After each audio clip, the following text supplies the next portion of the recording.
Welcome to the Petty Details. I'm Jen Petty. This is Justin Petty, and we are Petty Details. We're subject matter experts in the area of property damage claims on autos, and Justin helps people across the country with their auto accidents. So we have a really popular topic to go over today, and that would be the appraisal clause. We are doing a marathon recording session of all every these single videos. video you have said today. It's because I know I've got the it's same. because it is today. It's like I know. I'm wearing the same thing, Yeah. and all these videos. It's like we did on the same day. That's probably how it's People going to be. are gonna know. We're going to They're have gonna know. 6 videos in each outfit because we're just going That to do. guy is really diligent. He wears the same thing every day. Yeah, you're like Steve Jobs with his turtlenecks or whatever. Right. Or I one sorta drop. One Yep. drop. I sort of am like that though. It's like Yeah. I could be like Fonzie and just have shirts. You could. Jeans. You and Micah both. Micah is our Yeah, son, and he works definitely. with us. Yeah. And y'all could have a uniform all day long. Not me. I need 2 closets. Yeah. 2. Yeah. Just put me in well, the group of let's- Irwin. Khakis every day. Yes, khakis. Yeah. Khakis. Yeah. Yeah, appraisal well, clause. Yeah. we're going to talk about appraisal clause. We're going to talk about 2 ways you can use the appraisal clause. And why don't you just take it away? Because there's a lot to talk about. Gosh, so many people don't even know that they have an appraisal clause. And Jenny will back me up on this. Lots of adjusters have never dealt with an appraisal clause claim. And if you ask them straight out when you're talking to them, hey, how many appraisal clause cases have you dealt with? 99% of the time, they're like, this is my first one. Yeah, a bunch of times. No joke. That's happened a No bunch of joke. times. It's getting to where it's more common because people can Yeah. AI and look it up on the internet over the last decade or so has made it to where more people know, but it's still not known that you have the ability to kick your insurance company out of the negotiation.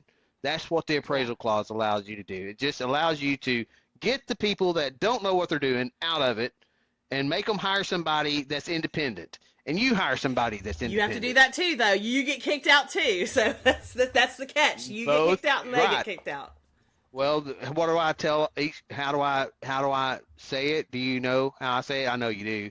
I'm leading you in, but each side has to what? Each side has to what? While hire their the own process independent. happens. Each side has to sit on the bench.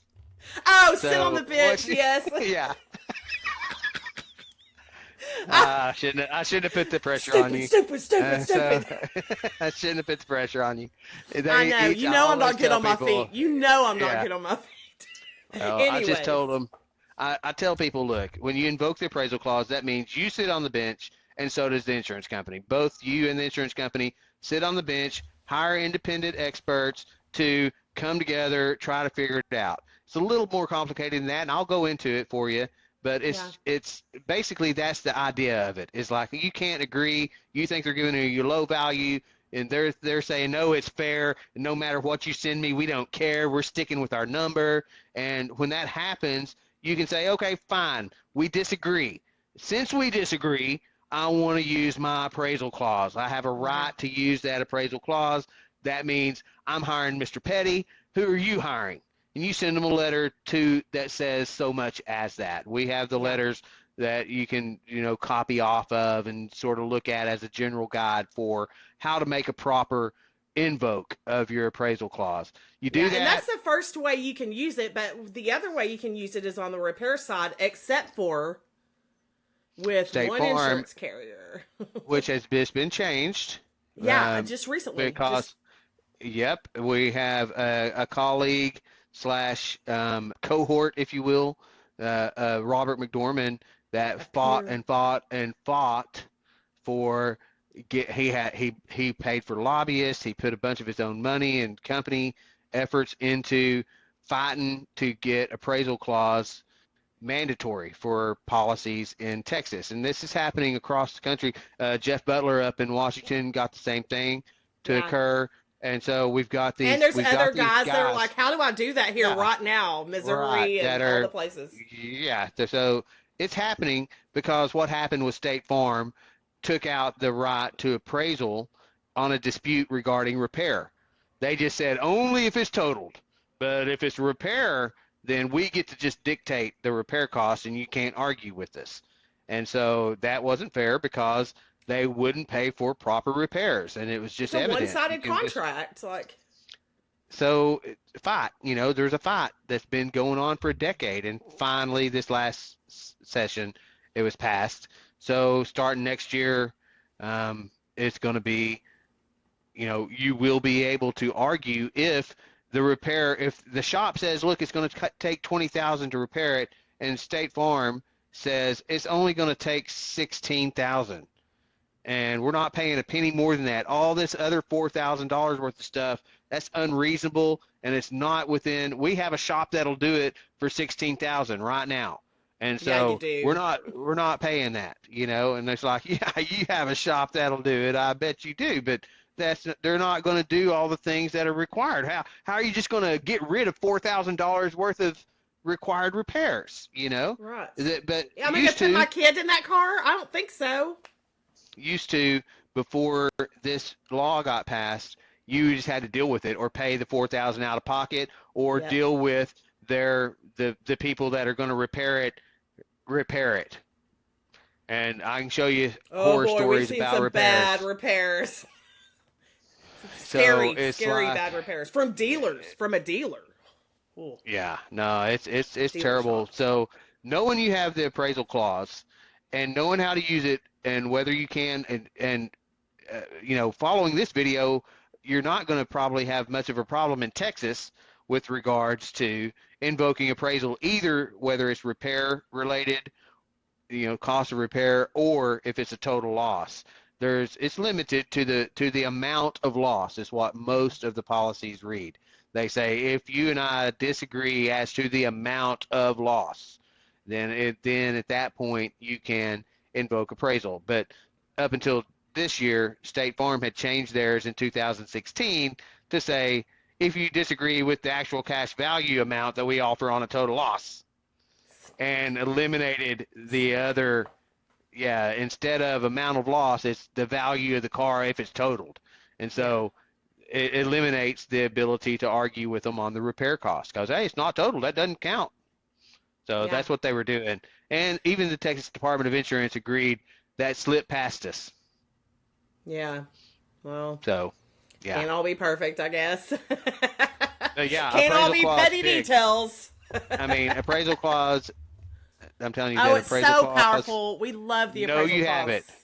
No, you have it. It's at the end. It's at the end of your collision coverage section. Right. In your policy, usually part D or part 4 at the end of the section, and it usually coverage for damage to your auto. This is my whole. I say this all every day. Like it usually says, if you or we disagree to the value of the vehicle or repair, then either party may invoke the appraisal clause. And once that appraisal clause is invoked, they both have to hire their own independents, and those two independents come together and try to agree on a fair value. So you're paraphrasing, but yes, you explain it right. That's the gist of it. And also talk about the umpire a little bit really quick, like if they can't come to an agreement. So I'm glad you mentioned that. I meant to mention that. Yeah, I didn't even think about it. Yeah. Most of the time you don't have to have an umpire because it's a small world of independent appraisers on the auto property damage side. We know everybody. We've been dealing with them for years. Yeah, there's some guys that are hard to deal with and others that are not that are easy. Lots of times. We can be hard to deal with every once in a while. I've been known to be sort of hard-headed here and there. But you are a direct descendant of Davy Crockett, so you earned that. Yeah, that's mainly storytelling, though, I think, more than hard-headedness. But it's sort of hard-headedness, too, I guess.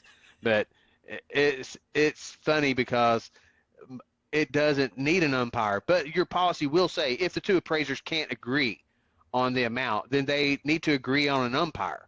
And an umpire is a third appraiser.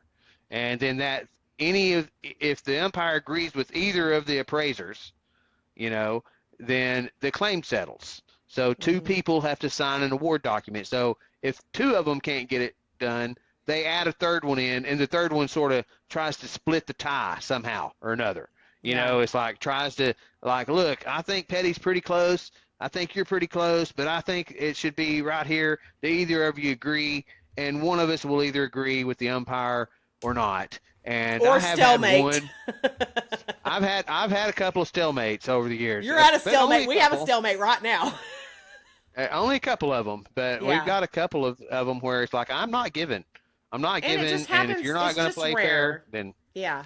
yeah, It's but just, we know how to fight it. usually, gosh, usually they get wrapped up, and we always tell people normally it takes about 30 to 45 days in an average scenario, because when you name your appraiser, they have to name their appraiser, and sometimes that can take 2 weeks, 3 weeks. Like if they're dragging their feet and they're not answering anyone, then it may take 3 weeks to get a name of an appraiser. So sometimes you have to be hollering on your side and we have to be hollering on our side to get them to hurry up and name an appraiser so that we can move on with that process.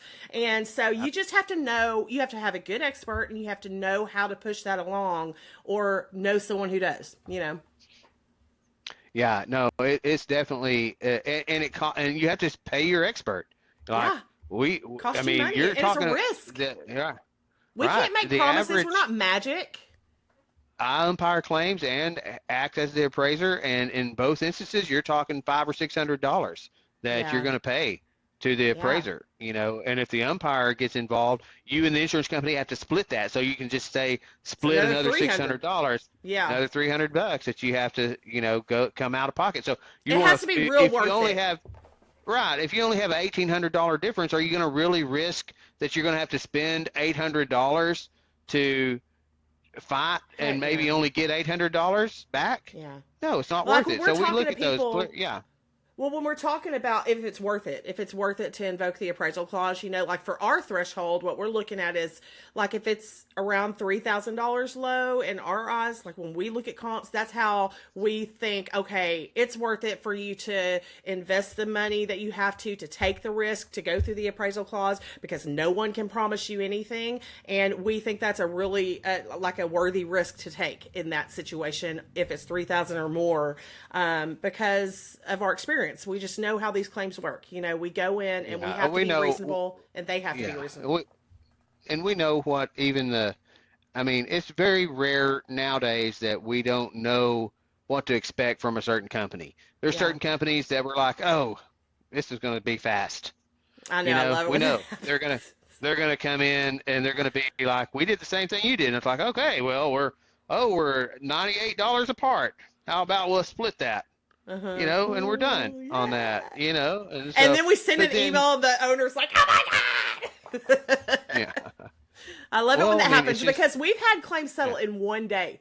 Like we've had an appraiser that we sent them our numbers. As soon as we had their name, we sent them our numbers. They sent their numbers right back. We were $1,000 off. We settled in between, or they're like real close, and you just and then you work out a settlement with that appraiser, and it settles in a day. One girl was in a real bad situation because she was so upside down on her vehicle, and there was some real big issue that she was about to deal with, and we just happened to get an appraiser that we work well with that came right at our number, and it was like, let's settle, and it changed her life right then.